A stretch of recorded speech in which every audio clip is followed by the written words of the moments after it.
So Isreal Adesanya is set to fight Yoel Romero, which is absolutely mind-boggling to me. I'm more surprised that Yoel Romero is fighting for the 185-pound title than I was that Conor McGregor was fighting Donald Cerrone at 170 pounds. Now, the reason why I was so befuddled, enamored, taken aback by the fact that Yoel Romero is fighting Isreal Adesanya for the middleweight title is because I made a video saying that it wasn't going to happen. I made a video that pretty much encapsulated after the Robert Whittaker versus Isreal Adesanya fight, who is Israel going to fight next? At that time, it had just come out that Paulo Costa was injured, so of course he was off the table. It took about 2 seconds breaking that one down, and then it took me only about 10 more seconds to break down Yoel Romero. It was not going to happen. Reason why it wasn't going to happen is because there was no way that the UFC was going to schedule a title fight with somebody that was just coming off of a loss. It wasn't going to happen.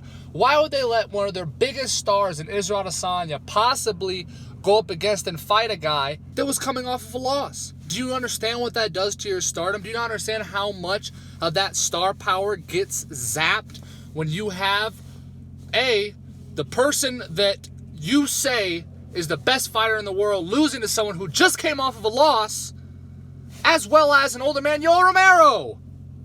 It wasn't going to happen. I didn't know who they were going to throw in there, but it wasn't going to be Joel. Well, turns out, as a surprise to me and the rest of the combat sports world, we were wrong. It's Yoel Romero. Now, this fight scares me for Isreal Adesanya for a number of reasons. The first one is speculation. We know what Israel's going to go in there and do. We know Israel's going to go in there, stay at range, be real long, attempt to maximize hard resets, attempt to zap Yoel's energy as fast and as quickly, as effectively, and as safely as possible. We don't know what Yoel's going to do. Is Yoel going to go in there and decide to use his Olympic wrestling? Is he going to go in there and decide to be the Yoel of old, the explosive Yoel of old? I watched Yoel fight live in person against Robert Whittaker the second time in Chicago. Fantastic fight. Yoel won it. But I saw something in Yoel in that fight that I did not see from him in Paulo Costa. I saw him turn up. I saw him go from conserving his energy, which has been a major change in Yoel's game over the past half decade, is the ability to conserve his energy so that he doesn't get zapped out. Because we know with people with that kind of muscle type, the Conor McGregors, the Yoel Romeros, the Francis Ngannous, if they are operating to their maximum level of explosiveness, of muscle utilization, that is not sustainable. They just can't do it. If there was, we'd see it happen by now, but we haven't. They can't do it. So Yoel has decided to lengthen the amount of time that he's able to fight by decreasing the amount of time that he's explosive. He takes a lot of seconds off while he's inside that cage. Against Paulo Costa, I really didn't see him turn that back on. I did not see that explosiveness come out. I was waiting for it. I was waiting for Yoel to turn up, for that moment where he decides to dump the gas tank, even for a short second. And it didn't happen. It didn't come.